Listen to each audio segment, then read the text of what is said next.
In the northern part of Colombia, between the central and eastern Andes, is the Magdalena River Valley. There are absolutely no protected areas other than the Blue-billed Curassow Reserve that ABC supported beginning in 2000. Our reserve that we created has an extremely high amount of endemism, so you can find over 350 species of birds there, which are fantastic colors and varieties.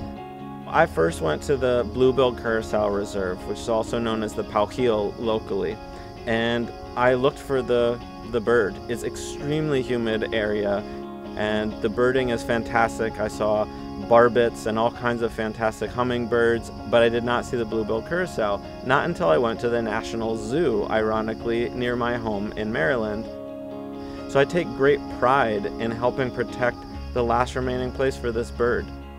Now over 6,000 acres have been protected in this site, and we're working on tourism as a way to attract people to the reserve and then thereby support the ongoing management costs of the park guards to patrol and limit hunting of this curassow.